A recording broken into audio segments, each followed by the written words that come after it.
आप सबको स्वतंत्रता दिन की बहुत बहुत शुभकामनाएं। मैं हूं आपकी होस्ट सोनिया और आप देख रहे हैं सीकेबी, जहां हम जानते हैं एक नए करियर ऑप्शन के बारे में हर नए एपिसोड में। दोस्तों, आज ये हमारा दूसरा एपिसोड है retired air marshal Mister Bhushan N Gokhale sir के साथ। अगर आपने इनका पहला एपिसोड नहीं देखा है तो ऊपर लिंक दिया है, प्लीज़ उसे चेकआउट कीजिए। वहां पर हमने बहुत सारी इंटरेस्टिंग बातें की है इंडिया इंडिया की हिस्ट्री और इंडिया पाकिस्तान रिलेशनशिप के बारे में। आज के इस एपिसोड में हम जानने वाले हैं यूक्रेन रशिया वॉर के बारे में, चाइना से इंडिया का रिलेशन क्या है और इंडिया की स्ट्रैटेजीज और 10 साल में इंडिया कहाँ होगा। सर का एक छोटा सा इंट्रोडक्शन मैं फिर से दे देती हूँ। सर है एक रिटायर्ड एयर मार्शल जिन्होंने 1970 वॉर की एक्टिव ऑपरेशंस देखे थे। यही नहीं, जब संसद पे हमला हुआ था उसके बाद एक पराक्रम ऑपरेशन किया गया था जहां भी सर ने एक्टिव ऑपरेशंस देखे थे और उसे लीड भी किया था। तो आज हम सर से जानने वाले हैं बहुत सारी इंटरेस्टिंग बातें। मगर आगे बढ़ने से पहले प्लीज लाइक कीजिए, शेयर कीजिए और सब्सक्राइब करना बिल्कुल मत भूलिए। Happy independence day. Hello sir, नमस्ते और से थैंक यू वेरी मच फिर से हमारे साथ जुड़ने के लिए इस सेकेंड एपिसोड में जो है इंडिपेंडेंस वीक स्पेशल। सर, आज हम आपसे कुछ ज़्यादा जानना चाहेंगे। पिछले एपिसोड में हमने जाना कि आर्मी का करियर कैसा होता है, आपका एक्सपीरियंस और थोड़ा वॉर के बारे में, हिस्ट्री के बारे में। आज सर हम समझना चाहेंगे कि फ्यूचर कैसा है। सो जो अभी हम सबके सामने एक वॉर चल रही है sir, which is very unfortunate, Ukraine और रशिया की वॉर। सर, मैं समझना चाहूँगी कि इसका इफ़ेक्ट इंडिया पर क्या है और एज़ अ होल पूरी दुनिया पर क्या है? बहुत अहम क्वेश्चन है आपका, क्योंकि आप जानते हैं कि 2-3 साल पहले हमें पूरी दुनिया को कोविड कोरोना हुआ था। उसके उसके उसकी वजह से ना तो मूवमेंट हो रही थी, ना तो कोई ट्रेड हो रहा था। काफ़ी सारी जो ज़्यादातर चाइना से जो सप्लाई चेन आती है, वो भी सब डिसरप्ट हो गई थी। तो इस जी। तरह से पूरे दुनिया में इकोनॉमी पे उसका असर हुआ था। तो कोई ऐसे देश थे जो अपने आप पे निर्भर थे, जैसे कि भारत है जो अपना खुद का अनाज वो काफ़ी सारा होता है तो हम एक्सपोर्ट भी करते हैं। जी। तो हमें इतनी तकलीफ़ नहीं हुई, हुँ। मैन्युफैक्चर की भी नहीं हुई, ऐसा कुछ ज़्यादा नहीं हुआ। हम खुद अपनी वैक्सीन बना रहे थे, लोगों को बाँट रहे थे दूसरे देशों को। तो अ, लेकिन बहुत सारे ऐसे देश थे जी। जिन्हें काफ़ी सारी तकलीफ़ें थी। हुँ। और उससे जैसे ही वो उभर आ रहे थे उसमें से, तब हुँ। ये यूक्रेन और रशिया की लड़ाई शुरू हुई। हुँ। और आजकल ऐसा है कि लड़ाई कहीं पे भी हो और ज़्यादातर ऐसे जो देश है, जो डेवलप्ड कंट्रीज़ होते हैं, उनमें से जब होती है तो फिर से पूरे दुनिया की इकोनॉमी पे असर पड़ता है। हुँ। अभी आप जानते होंगे कि 45% व्हीट एक्सपोर्ट जो रशिया और यूक्रेन से होता है, वो पूरी दुनिया में उसका बहुत सारा इस्तेमाल हो जाता है। हमारा लड़का अफ्रीका में है, साउथ अफ्रीका में तो अनाज मिलता है, लेकिन बाकी सारी जो कंट्रीज़ है उसमें गेहूँ जो है वहाँ से इम्पोर्ट होता है। जी। उस तरह से बहुत सारे, मैं एक उदाहरण के माफ़िक गेहूँ दे रहा हूँ। या। कॉर्न है, जो चाइना डिपेंड करती है उसके ऊपर, इस हुँ। तरह यूक्रेन के ऊपर। तो इस तरह से काफ़ी सारी जो है ट्रेड पे तो इफ़ेक्ट हुआ है। लेकिन उससे भी ज़्यादा बढ़कर ये हुआ है कि ये बहुत सालों के बाद, हुँ। ऑलमोस्ट सेकंड वर्ल्ड वॉर के बाद पहले टाइम यूरोप में इस तरह का युद्ध हो रहा है। जी सर। नहीं तो आप देखेंगे तो सारे युद्ध कहीं न कहीं दूसरे देशों में होते थे, इंडिया पाकिस्तान में हुआ, लेकिन और भी कहीं-कहीं हुआ, लेकिन यूरोप में नहीं हो रहा था कभी। जी। और वैसे थोड़ा-सा हुआ था जो ईस्ट यूरोप में यूगोस्लाविया वहाँ पे हुआ, लेकिन ऐसा कोई असर नहीं पड़ा जितना आज ये यूक्रेन और रशिया का हो रहा है। उसमें एक आइडियोलॉजिकल भी वो है, तो उससे क्या है कि जो अमेरिका चाहती है कि सब जगह डेमोक्रेसी हो, हुँ। रशिया में भी डेमोक्रेसी हो, हुँ। तो रशिया का जो आखिरी जो आई वुड से वॉल है, मतलब आप जानते हैं कि हर एक देश को बॉर्डर होती है, लेकिन बॉर्डर के साथ में जो देश होते हैं वो उसके साथ इस तरह के संबंध रखना चाहता है कि ताकि वहाँ तक कोई ना आए। जी। मतलब अपने देश पे तो नहीं आए, लेकिन जो अपना बगल वाला देश है वहाँ पे भी दूसरे लोग ना आए। हुँ, और ये जो कोल्ड वॉर जो उससे चल रहा था, सेकंड वर्ल्ड वॉर के बाद में, सोवियत हुँ, यूनियन और रशिया और अमेरिका में, ये आइडियोलॉजिकल वॉरफेयर था कि वो डेमोक्रेसी चाहते हैं सब जगह पे। हुँ, और रशिया का कम्युनिज्म है, चाइना में कम्युनिज्म है, लेकिन कम्युनिज्म ऐसे जो पूरा जो चलाता है कम्युनिज्म, ऐसे बहुत कम देश है। क्यूबा हुँ, है, वहाँ वियतनाम है, लेकिन काफ़ी सारे सोशलिज्म जो उसको एक, जैसे इंडिया भी सोशलिज्म कहता है अपने आप को अभी, हुँ, जो एक अमेंडमेंट की थी हमारे पूर्व प्रधानमंत्री थे, तब उन्होंने सोशलिज्म ऐड किया था अपने कॉन्स्टिट्यूशन। हुँ, तो सोशलिज्म का मतलब ये होता है कि हर एक को किसी को बहुत ज़्यादा रईस नहीं होना और किसी को बहुत ही एकदम गरीब नहीं होना चाहिए, तो इस तरह का एक वो उसका अलग मुद्दा होता है। ओके। तो एक जो अमेरिका ने सेकेंड वर्ल्ड वॉर के बाद में नेटो फॉर्म किया था, नॉर्थ हाँ, अटलांटिक ट्रीटी ऑर्गेनाइजेशन, जिसमें काफ़ी सारे यूरोप के कंट्रीज भी थे। जी। वो काफ़ी सारे ऐसी ट्रीटी थी, जैसे मैंने पहले हुँ, बताया था कि सेंटो थी जिसमें पाकिस्तान था, हुँ, सियाटो था जिसमें साउथ ईस्ट एशियन कंट्रीज थी। इंडिया कभी ऐसे ट्रीटी में नहीं गया क्योंकि उसमें अपना पूरा का पूरा एक प्रकार का इंडिपेंडेंस जाता है।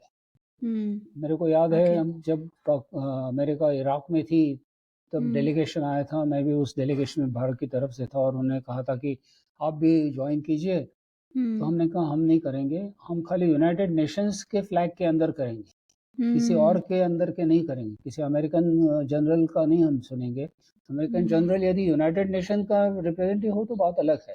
इस हाँ, तरह की ओके। हमेशा भारत की भूमिका रही है। जी, तो ये जो नेटो हुआ, तो यूएसएसआर ने वार्सा पैक्ट बनाया था। उस ओके। टाइम पे सारे जो ईस्ट यूरोपियन कंट्रीज थे, हुँ, उस टाइम पे जो उस टाइप के कम्युनिस्ट मतलब थे देश, जैसे कि अभी बेलारूस एक रह गया उसमें से, हुँ, लेकिन पोलैंड था, चेकोस्लोवाकिया जो पूरा अभी तो चेक और स्लोवेक हो गया है, हुँ, यूगोस्लाविया था, ऐसे सारे काफ़ी सारे, हंगेरी था। ओके। लेकिन क्या है ना, कम्युनिज्म में वो उसका प्रिंसिपल अच्छा है कि हर एक हुँ, को अपने अपने मिलेगा, कम से कम खाना पीना मिलेगा। मैं तो बहुत, जैसे आपको बताया, बहुत जगह घुमा हूँ, रशिया में ट्रेनिंग के लिए गया था, ओके। हुँ, यूक्रेन में भी गया हूँ, वहाँ पे अभी सीनियर हुआ था तब मैं काफ़ी विजिट के लिए, क्योंकि अ, हम दोनों देशों से काफ़ी सारे हमारे आर्म्स लेते हैं। हुँ, रशिया से ओके। तो हमारे कम से कम आर्मी नेवी एयरफोर्स के, जैसे मिग-21 है और हुँ, मिग-27 वगैरह वगैरह, सुखोई है, जैसे हवाई जहाज़ वहाँ से अपनी जो अभी जो हम एयरक्राफ्ट कैरियर कहते हैं वो भी रशियन है। हुँ, सबमरीन्स पहले काफ़ी, तो ये रशिया का काफ़ी सारा सामान हमारे तो। और रशिया यूक्रेन और रशिया में इतना भाईचारा, मतलब हुँ, आप जब जाओगे तो पता ही नहीं लगेगा आपको कि ये रशिया है या यूक्रेन है।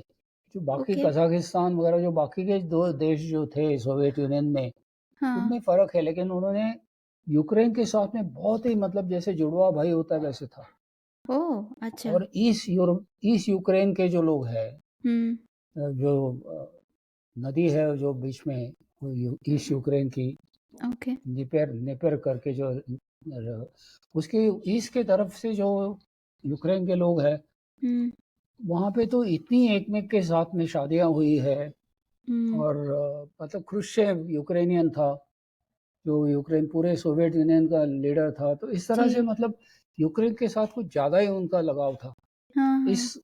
इतना था कि बाकी सारे देशों में वो जी, आर्म्स बनाने के लिए परमिशन देते थे, लेकिन ओनली पार्शियल, जैसे कि चेकोस्लोवाक के हवाई जहाज मैंने इराक में उड़ाए थे, लेकिन ओके। उसका जो इंजन था वो रशिया में बनता था, ताकि पूरा अच्छा, हवाई जहाज ना बने। लेकिन अच्छा। लेकिन हुँ, यूक्रेन के साथ उन्होंने पूरा टेक्नोलॉजी का वो किया था, इतना सारा उनका वो था। हाँ, हाँ।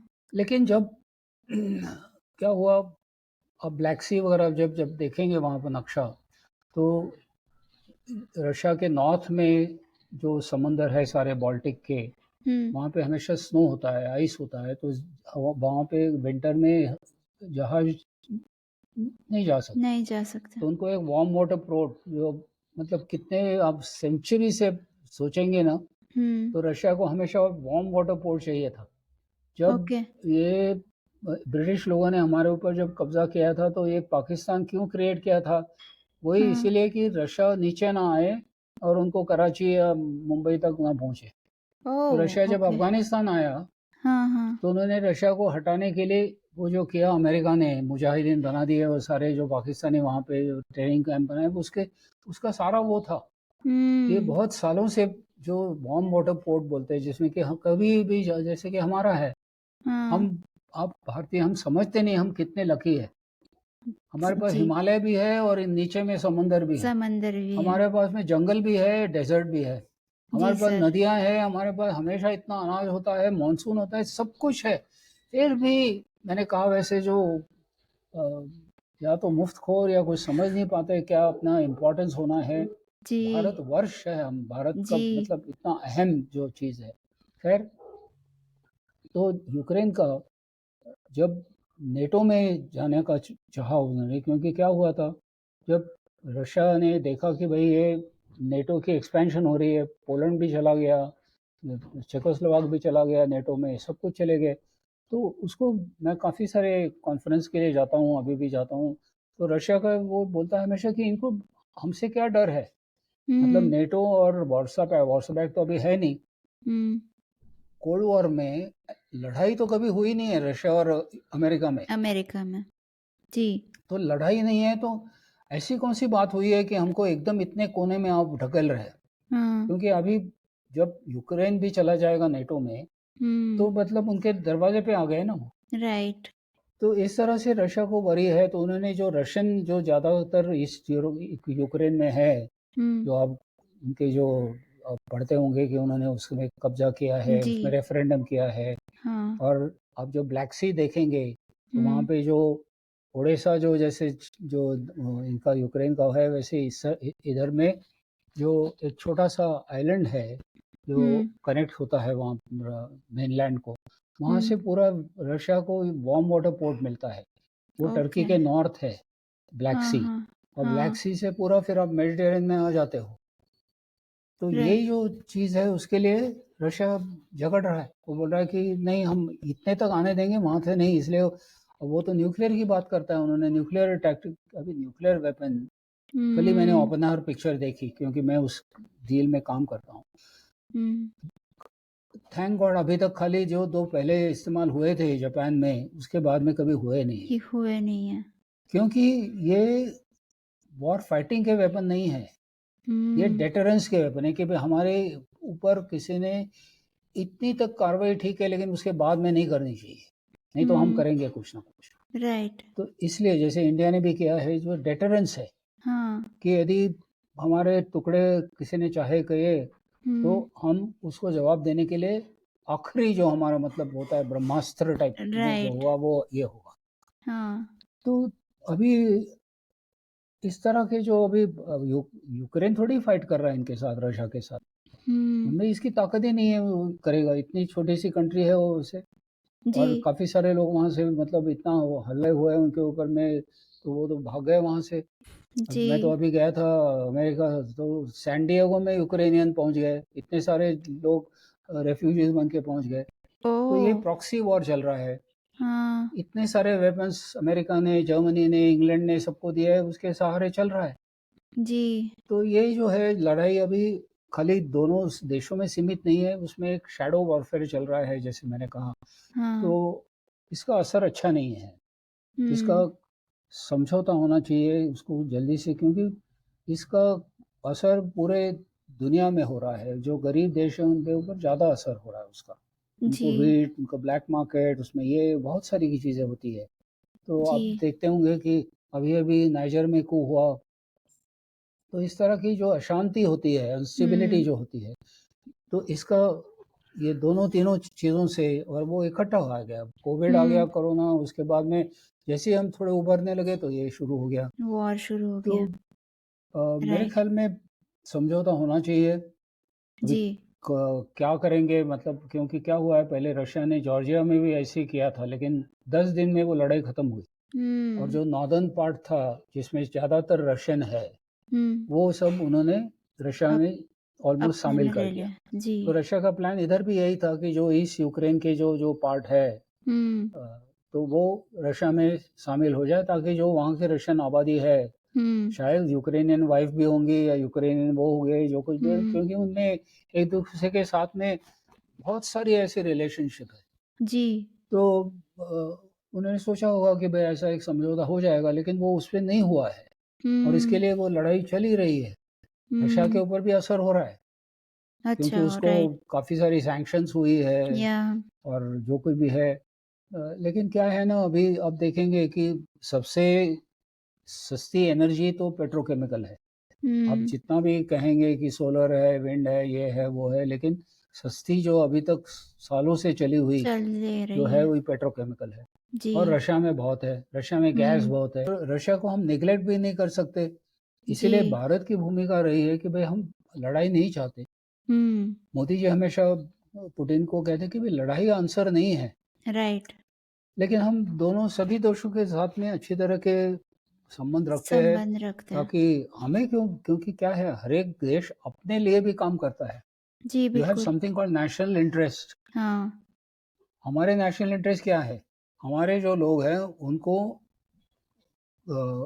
इकोनॉमिकली इन्फ्लेशन नहीं होना चाहिए, फ़ायदा होना चाहिए। तो हम पेट्रोलियम लेते हैं रशिया से, हुँ, उसको रिफ़ाइन करते हैं। लकीली इंडिया में रिफ़ाइनरीज़ है, काफ़ी सारे देश हैं, उनको रिफ़ाइनरी नहीं है। तो हम हुँ, रिफ़ाइंड ऑयल जैसे कि रिलायंस की है, बहुत सारी है अपने पास, जी, और गवर्नमेंट की भी है, मुंबई में सभी जगह पे है। तो हम रिफ़ाइंड फ्यूल अमेरिका को बेच रहे हैं, राइट। रशियन है वो। सर ये जो है मुझे जितना मैं समझ रही हूँ, जितना समझ पा रही हूँ, पढ़ रहे हैं, देख रहे हैं, तो ऐसा लग रहा है कि अनरेस्ट जो है पूरे वर्ल्ड में वो बढ़ता जा रहा है। जैसे अब जैसे अफ़गानिस्तान जो है वो फिर से तालिबान ने ले लिया है, उनका रूल चल रहा है। चाइना का जो है वो यहाँ हमारी तरफ भी उनका कुछ चलता रहता है, पाकिस्तान में उनका बढ़ रहा है इन्फ्लुएंस। यूक्रेन रशिया वॉर चल रही है, नॉर्थ कोरिया, साउथ कोरिया कुछ होता रहता है, ताइवान की तरफ भी चाइना का चलता रहता है। सर ये जो सारी घटनाएँ हैं, ये सब मिलकर क्या आपको ऐसा लगता है कि world is going to third world war और आपको लगता है कि ये बहुत फार फेच्ड है? नहीं, थर्ड वर्ल्ड वॉर नहीं होना चाहिए। लेट्स ऑल जी, प्रे, वो तो नहीं बिकॉज़ होना थर्ड चाहिए। वर्ल्ड वॉर के बाद में हम कोई भी नहीं बचेगा। जी, सर। अभी जो पहले न्यूक्लियर वेपन, जो एटॉमिक बॉम्ब हिरोशिमा नागासाकी में थे, वो तो पटाखे थे। मतलब ओह उसमें माय काफ़ी गॉड! सारी हानि हुई, लेकिन वो तो पटाखे थे। आज जब जो है उनकी स्ट्रेंथ ऐसी है कि हाँ। ग्लोबल विंटर आ जाएगा, कहीं पे भी हो तो। तो इस तरह से मतलब पता ही नहीं लगेगा हम लोगों को कि क्या हुआ है, कहाँ तक हुँ, रेडिएशन पहुँचेगा, कहाँ से कितने कैंसर के केस बढ़ेंगे, कितने क्या-क्या होंगे। अभी भी हुँ, आपने जब पढ़ेंगे, तो जो वर्ल्ड वॉर के पहले अमेरिका ने जो ट्रिनिटी करके जो टेस्ट की थी, हुँ, न्यू मेक्सिको में, हुँ। जो पहले उनको टेस्ट करनी थी ना, जो दिखाया जी, ओपेनहाइमर पिक्चर में जी, भी जी। दिखाई हुई है। उसके नतीजे अभी तक है लोगों के। वो केस कर रहे हैं, सूट किए हैं उन्होंने अमेरिकन गवर्नमेंट के ऊपर कॉम्पेंसेशन के लिए। ओह माय तो गॉड! उसके इफ़ेक्ट लॉन्ग टर्म होते हैं, जैसे चेर्नोबिल में हुआ, यूक्रेन येस। में ही है चेर्नोबिल। तो वहाँ जी, पे जो हुआ है, तो अभी तक बच्चों को कुछ ना कुछ वो रेडिएशन का होता है। तो ये सब क्या है, अस्थिरता है, उसमें पॉलिटिक्स बहुत होता है, जी, क्योंकि ये हमेशा होता है। मतलब आप विलेज में देखो, फैमिली में देखो, जी। कोई ना कोई तो लीडरशिप के लिए झगड़ता रहता है। झगड़ता है, राइट। हर जगह पे एक प्रकार की एम्बिशन होती है। हुँ, और मैं हमेशा कहता हूँ कि बॉर्डर्स देश की जो हुँ, होती है, उसके बाद होता है समथिंग कॉल्ड फ्रंटियर्स। हुँ। फ्रंटियर्स ऐसी नकाशा पे दिखती नहीं है, हाँ। लेकिन फ्रंटियर ऐसी होती है जहाँ पे हम इन्फ्लुएंस करना चाहते हैं। जैसे कि राइट। अमेरिका इन्फ्लुएंस करना चाहती है, इसीलिए वो सेकंड वर्ल्ड वॉर के बाद में कोरिया का युद्ध हुआ, वियतनाम का हुआ, क्योंकि वो चाहती है कि अपना जो आइडियोलॉजी है, हुँ, डेमोक्रेटिक आइडिया जो हुँ, प्रिंसिपल्स है, वो करे। वहाँ पर तो चाइना को भी फ़ोर्स कम्युनिज़्म करें। से वो डिटर कर रही है, क्योंकि ताइवान में राइट। तो डेमोक्रेसी है। जी। हांगकांग में डेमोक्रेसी थी, लेकिन चाइना ने उनको ट्रीटी थी उसके पहले ही वो कर दिया।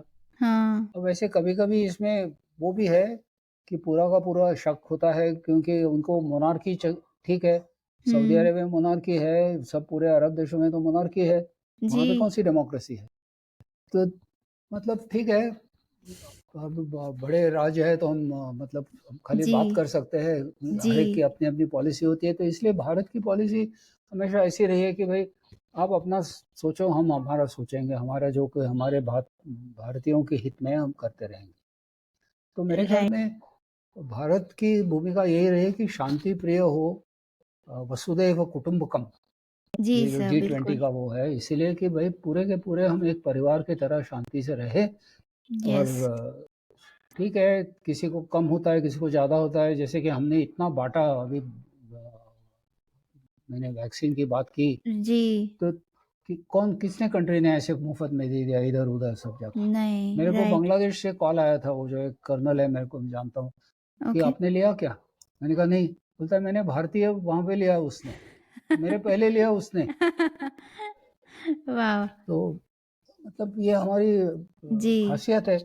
जी। तो हमारे भारतीय लोगों ने ये सोचना चाहिए कि कितना अच्छा देश है हमारा, इसको राइट। हम आगे कैसे जाएँ और। यस सर, बिल्कुल। हमारे देश है तो मतलब हमारे देश पर हम जितना प्राउड करें उतना संस्कृति के हिसाब से तो कम ही है। मगर ज्योग्राफी वाइज़ भी जैसा आपने पहले बताया, हमें बहुत कुछ दिया है नेचर ने और हमें उसका फ़ायदा भी उठाना चाहिए और उसके प्रति प्राउड भी फ़ील करना चाहिए। आप जब बाहर जाते हैं ना किसी देश में, जी। तब आपको एकदम पता लगता है कि अरे! कि भारत क्या था, और एक वो होता है कि भाई मैं वापस कब जाऊँ वहाँ जी, पे? जी। क्योंकि जी वहाँ सर। पे पता लगता है कि डंडा मिलता है। मैं यस। लोगों को बताता था कि जब मैं कमांडिंग करता था तो वहाँ पे देखता था, वो जो सिविलियन लोग थे, अभी हमारे इसमें तो होता नहीं है, आप कहीं पे एनडीए वगैरह जाएँ तो एकदम स्वच्छ होता है, हमें किसी ने हाँ। स्वच्छ भारत कहने की ज़रूरत नहीं होती, हम स्वच्छ ही रहते हैं हमेशा। सच रहता, तो राइट। वहाँ पे वो खैनी खा के छपक करते थे, हुँ। इधर-उधर। अभी आजकल दीवारों में गणपति और देवी की मूर्तियाँ लगाते हैं, इसलिए कि ताकि लोग थूके नहीं। तो मैं उनको हुँ। हमेशा कहता था कि आप भारत माता कहते हो और राइट। माता के ऊपर थूकते हो।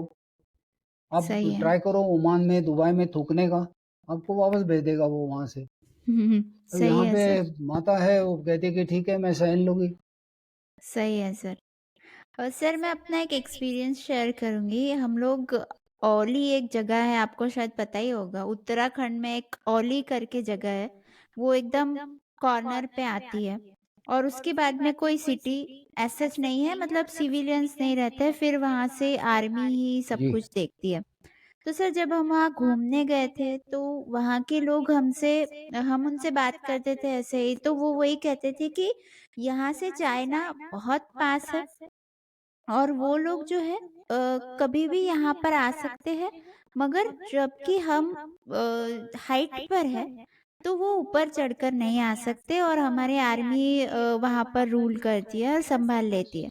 ये सब कॉन्वर्सेशन होता था तब। सब यहाँ बैठकर महाराष्ट्र में बैठकर वो क्या कहेंगे, सीरियसनेस उस प्रॉब्लम का नहीं समझ में आता। जब वहाँ जाते हैं तो उसका सीरियसनेस समझ में आता है कि ये तो बगल में ही है। सर आपको क्या फ्यूचर लगता है इसका, जो चाइना इंडिया कॉन्फ्लिक्ट है जो चलता ही आ रहा है और चलता ही जा रहा है, तो उसका क्या फ्यूचर है?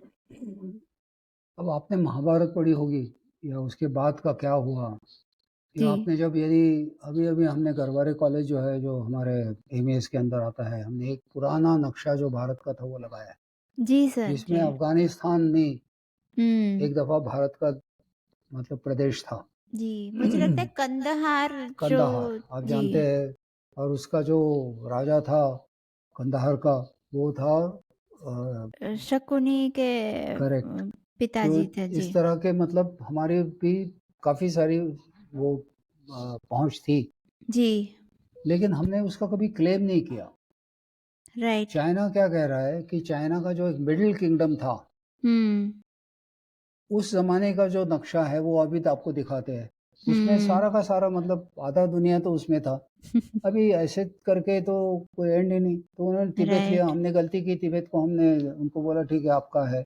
हुँ, वैसे तिब्बत अलग कंट्री था, तिब्बत की राइट। पूरी मतलब वही अलग है। हुँ, मतलब वहाँ के उन दलाई लामा, बुद्धिस्ट वगैरह वो जो है सब पूरा अलग है क्योंकि आप जानते हैं चाइना में कोई रिलीजन नहीं होता, कम्युनिज़्म में राइट। रिलीजन नहीं होता। जी। तो चाइना एक्सपेंशनिज़्म कर रहा है, उल्टा हमने 47 में जब हमें इंडिपेंडेंस मिला और 49 में जब माओ सेतुंग रेवोल्यूशन करके आगे आए तो हुँ, नेहरू और माओ से इतनी दोस्ती थी कि हुँ, उन्होंने चाइना को हर एक चीज़ के लिए आगे किया। तो ओके। सोच के कि चाइना भी हमारे तरह से ब्रिटिश लोगों क्योंकि ब्रिटिश लोग आप जानते होंगे हिस्ट्री चाइना की तो ओपियम वॉर था। हुँ, चाइना में ओपियम सबको देके उनको नशे में चढ़ा के उनकी सब सारे जो व्यापार था, सिल्क था, ये था, वो था, वो चाइना से वो ब्रिटेन को चला जाता था। जी, और हमारे ऊपर तो उन्होंने राज ही किया उन्होंने जी। 150 साल के लिए। तो हम दोनों जब इंडिपेंडेंट हुए तो ज़्यादा दोस्ती हो गई थी। आज हुँ, चाइना उल्टा कर रहा है। चाइना जैसे इंग्लैंड उस टाइम पे कॉलोनी करता था, अभी इस हाँ, तरह से वो और तिब्बत गया, उधर का सिंकियांग किया उन्होंने जहाँ पे मुस्लिम है और वहाँ के मुस्लिम लोगों को वो कोई भी कुछ करने नहीं देता। ना तो यस। मॉस्क के अंदर में उनके पुलिस होते हैं, उनको यहाँ के लेकिन एक मुस्लिम बात नहीं करता कि हुँ, अरे उनके ऊपर ज़ुल्म हो रहा है। राइट। तो इस तरह से चाइना क्योंकि उसके पास स्ट्रेंथ है हुँ, और किसी की सुनता नहीं। हुँ, हांगकांग को ले लिया। तो इस जी। तरह का जो उसका बर्ताव है वो ठीक नहीं है। अब हुँ, ह से second biggest trading partner was India. China hmm, India second biggest partner after America. Okay. लेकिन अभी वो जो उसमें जो एक विश्वास था वो अभी टूट रहा है।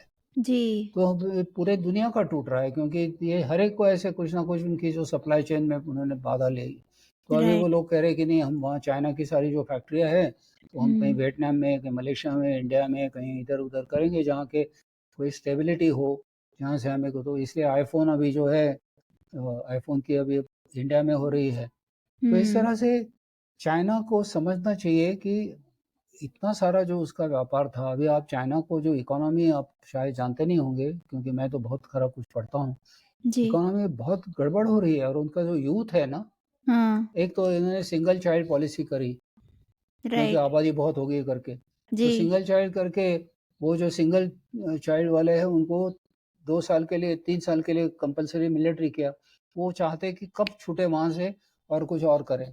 जी, तो राइट। उनको अभी मतलब बहुत सारी प्रॉब्लम हो रही है। अभी मैं जब चाइना हाँ, बीच में गया तो कोई 5 साल पहले तो 5-6 साल पहले जो शेल्स बने हैं सिम की, इतनी बिल्डिंग्स बनी हैं कि वहाँ रहने के लिए कोई नहीं है, तो उनका बैंकिंग का प्रॉब्लम हो गया। आपने ओह! शायद वो पढ़ा होगा या देखा होगा, रायट्स हो रहे हैं उनके यहाँ पे इतने सारे। जी और सर, नेक्स्ट बीच में जनरेशन सुना इज़ था। नॉट इंटरेस्टेड इन बिज़नेस क्योंकि हुँ, all businesses have to be part of the communist party. तो मैं इतना पसीना वो करूँ हुँ, अब और इतना मैं अपना व्यापार बढ़ा दूँ जी, और फिर उसको सारा का सारा मुनाफ़ा मेरे को देना पड़ेगा कि कम्युनिस्ट पार्टी को और मैं एक इधर ना जा सकता, ना उधर जा सकता हूँ, ना कोई मज़े कर सकता हूँ। मतलब जी, मैं क्यों करूँ इतना सारा काम? करेक्ट। तो इस तरह से उनको प्रॉब्लम हो रहा है, तो उन्होंने भी ये सोचना चाहिए कि भई इंडिया के साथ में क्योंकि हम दोनों आबादी के देश हैं। फाइनली हुँ, कौन लेगा प्रोडक्ट? आदमी लेंगे, India and China. Yes, So that population and the scale and the economy, etc., they should take advantage of it instead of doing this nonsense about trying to grab some. हमारी गलती थी हम वो उनको आने देते थे थोड़ा आगे थोड़ा आगे थोड़ा आगे क्योंकि वहाँ पे तो कुछ नहीं है लेकिन अभी जो अहम मिनरल्स है हुँ, जिसको मतलब they are called they are not just gold and silver, hmm, but they are the ones which are used in electric cars. They are the ones which are used in various highly qualified, highly technologically sensitive areas में. They are hmm, the rare earth minerals बोलते हैं उनको. Okay, तो वो जो है वो हुँ, सारे इसमें है. मैं गया हूँ आप जाइए ज़रूर ले लद्दाख और उधर जी सर, पैंगोंग से लेक में जाएंगे हम मैं और मेरी वाइफ को लेके गया था वहाँ पे सियाचिन में लेके गया था वहाँ पे एक गार्नेट की हिल है उसको अभी भी वॉव! कल ही दिखा रही थी किसी को वो गारनेट दिए किसी ने कच्चे मतलब उसको पॉलिश हुँ, करेंगे तो आपके जो गले में पड़ते कार्नेट है, वहाँ पे मैग्नेटिक हिल है, इतने सारे वहाँ पे वो है। तो मैं कहता हूँ कि जी, हम यदि कुछ समझौता करें हाँ। तो हम अन्याय करेंगे यूथ के ऊपर, जी, बिल्कुल क्योंकि उनको जैसे कि आगे सोचे 20 साल 25 साल जब टेक्नोलॉजी और बढ़ती है तो वहाँ से वो खनिज सब पूरा मिल सकता है आपको।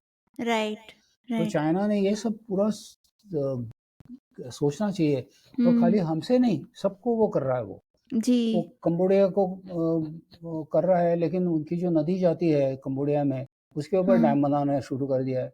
तो कंबोडिया हाथ जोड़ के बोलता है पानी छोड़ो, वियतनाम हाथ जोड़ के बोलता है पानी छोड़ो। तो ये दादागिरी हुँ, कब तक करोगे आप? जी। और मतलब आस-पास भी अनरेस्ट हो रहा है वहाँ पर और अंदर से भी अनरेस्ट ही हो रहा है, हाँ, तो चाइना में। ये तो unless you know I would say that the challenges which are will happen, because hmm. especially they will happen more when there is economical problem. Sir अब एक आखिरी सवाल पूछूँगी कि आपको भारत 10 साल में कहाँ जाएगा ऐसा लगता है? क्या हमारी पोज़ीशन होगी वर्ल्ड में? मैंने कहा आपको मैं तो एक बहुत ही ऑप्टिमिस्टिक हूँ, जी। और मेरी सोच यही होगी कि भारत और अच्छा बने, क्योंकि 47 में 100 साल होंगे। जी। हमेशा दूरदृष्टि रखनी चाहिए। हेलन केलर जानते हैं आप? Helen Keller? हेलन नहीं केलर सर। पूरी ब्लाइंड थी, आवाज़ भी यस। नहीं उनका। हाँ, हाँ। तो वो कहती थी कि it is good to have sight but hmm. You must have vision. Yes. फ़र्क है दोनों में। जी। तो यू मस्ट दूरदृष्टि होनी चाहिए। इस तरह से हम काम करें, जैसे कि अभी हो रहा है, आप देख रहे हैं इंफ्रास्ट्रक्चर बन रहा है। जी। अब नागपुर से मुंबई आने के लिए सुविधा हो गई, आपको 7-8 घंटे में वो समृद्धि मार्ग से आ जाते हैं। हाँ। अभी एप्पल फेंक रहे हमारे हैं यहाँ कर रहे पानी हैं। में, क्योंकि वो नहीं है। तो मेरे ख्याल में थोड़े ही दिनों में, जैसे अमेरिका में हो रहा है, अमेरिका में हम गए थे, अभी हमारा लड़का ईस्ट कोस्ट में रहता है न्यूयॉर्क की तरफ, हुँ। लेकिन जो चेरीज़ कैलिफ़ोर्निया की होती है, तो फटाक से तीसरे दिन उधर आ जाए। तो इस तरह से इंफ्रास्ट्रक्चर और कोल्ड स्टोरेज, तो एग्रीकल्चर को अहम, उसमें से एग्रो प्रोडक्ट्स। मैं बिहार जाता हूँ, पटना आईआईटी में जाता हूँ, तो वहाँ पे जो एक मतलब रियली दूध वाला ऐसे आम है वो, ओके। मतलब दशहरी नहीं खाली, उसका कोई हाँ। अलग नाम लोकल में है, क्योंकि ओके। ऐसी आख्यायिका है कि उस ज़माने में इतना दूध था कि वो पौधों को दूध डालते थे पानी के बजाय।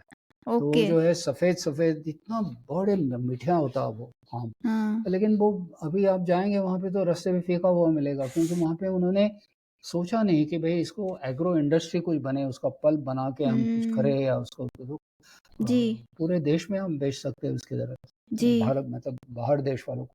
तो इस जी। तरह से मेरे ख़्याल में सोच बदलेगी, हुँ। लोगों को काम मिलेगा, आत्मनिर्भर भारत। और ये क्योंकि अभी एक तो हमें अच्छा लेसन मिला ये रशिया यूक्रेन वॉर पे, कि जी। भई हम ऐसे डिपेंड नहीं कर सकते कि भई रशिया से हम लेते रहें, तो हमको हुँ। खुद अपना कुछ बनाना पड़ेगा। तो हम जी। अपना खुद हवाई जहाज़, अभी फ्रांस से जो हमारा समझौता हुआ है, अभी-अभी मोदी जी गए थे, तो हुँ। वो जो इंजन हमें नहीं बन सके अभी तक, हम हुँ। मतलब हवाई जहाज़ का इंजन वो अभी हम बनाएँगे। तो जी। इस तरह से मेरे ख़्याल में आप जब 25 साल और सोचेंगे, 100 हुँ। साल जब भारत के होंगे, जी। तब काफ़ी सारी टेक्नोलॉजी, क्योंकि आपको आपने शायद व्हाट्सएप पे भी आता है वो, आप देखेंगे तो 25 ऐसे कंपनीज़ है वर्ल्ड में जो they are in the first Fortune 500, and जी। All the CEOs are Indian, जी whether it is sir. Google, और whether it is Microsoft, whether it this, that and Microsoft, the other. Pepsi. जी, जी, जी। World Bank का है, Banga is Indian, या name it. Yes.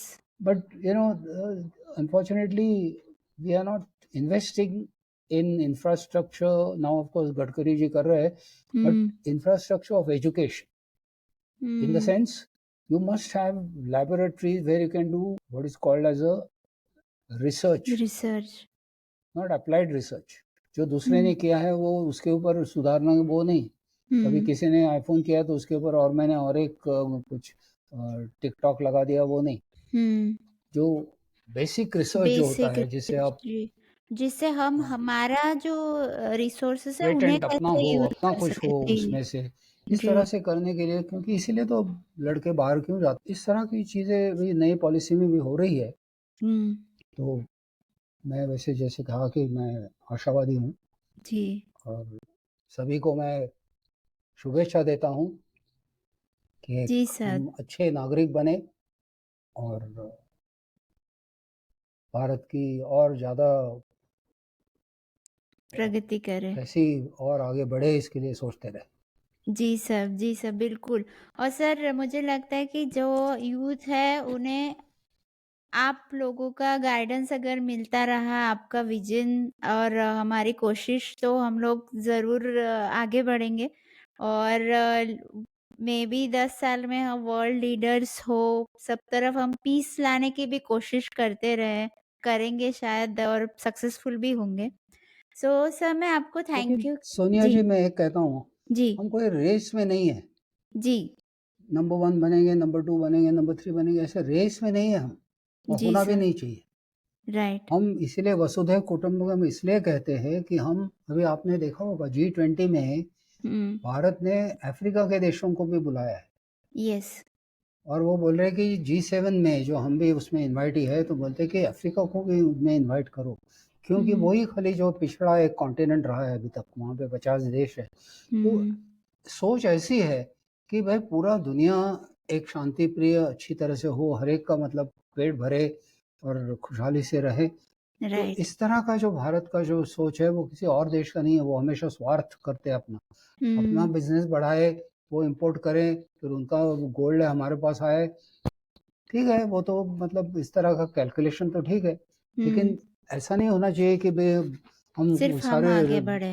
yeah, there is a Indian, our own culture has been always like this. Yes. जी sir. So और hopefully कि हम ये कल्चर पूरी दुनिया में भी फैला सकें और सबको अपने साथ आगे बढ़ा सकें। बिल्कुल, सो बिल्कुल। Thank you very much sir. मैं फिर से आपका धन्यवाद करती हूँ कि आपने इतना टाइम दिया और इतना नॉलेज और इतनी अच्छी इन्फॉर्मेशन शेयर की। Thank you very much. Thank you Sonia, जय हिंद। जय हिंद सर।